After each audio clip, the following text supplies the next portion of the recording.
आप लगातार चुनाव प्रचार में वहाँ घूमते हुए नजर आ रहे हैं। बहुत कठिन सीट है, आरजेडी का गढ़ है। 30-35 साल से आरजेडी का कब्जा है, कैसे निकालेंगे? ये पार्टी के सभी नेता, मंत्री, विधायक सभी लोग वहाँ लगे हुए हैं।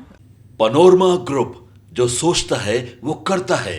आपके अपने सपनों का आशियाना।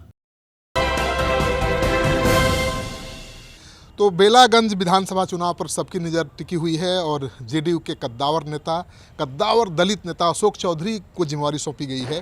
आप लगातार चुनाव प्रचार में वहाँ घूमते हुए नजर आ रहे हैं। बहुत कठिन सीट है, आरजेडी का गढ़ है।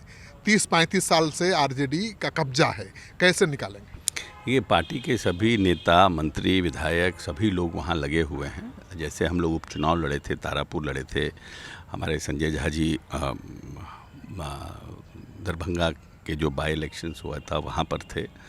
हमारे जो उम्मीदवार का डेथ हो गया था, उनके बेटा लड़े थे कुशेश्वर स्थान में। तो उसी तरह से यहाँ पर भी पूरी पार्टी मजबूती से लगी हुई है और लोग वहाँ परिवर्तन चाहते हैं, तो उसका हमको फ़ायदा मिल रहा है। 30 साल से कोई जमा हुआ है बंदा, तो कैसे उस तोड़ेंगे? नहीं, है कि जो लोग हमारे उम्मीदवार जो वहाँ पर हैं उनका भी अपनी पकड़ है, अपने समाज में उनका भी अपना पकड़ है।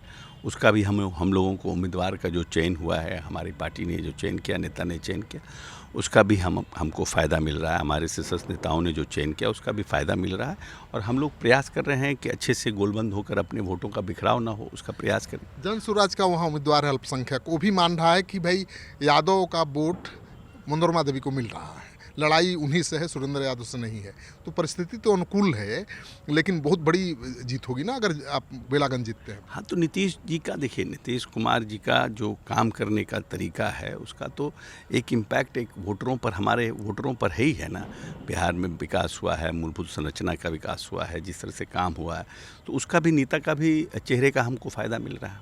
वहाँ दलित वोटर बहुत ज़्यादा हैं, मतलब तीसरे नंबर पर हैं, तो उनका कितना सहयोग मिल रहा है? नहीं, अब हमारी समझ से पूरी तरह से दलित मतदाता इंटैक्ट है, वहाँ पे भी पक्ष में है नीतीश जी के लोग। तो दलित प्रदेश के तो उनको अपने मानस पिता के रूप में मानता है कि जिस तरह से उन्होंने दलितों के विकास के लिए योजनाओं का निर्माण किया, तो हमको लगता है उसका फ़ायदा मिल रहा है। लोकसभा चुनाव में भूमिहार समुदाय ने साथ नहीं दिया था, विधानसभा मिलेगा?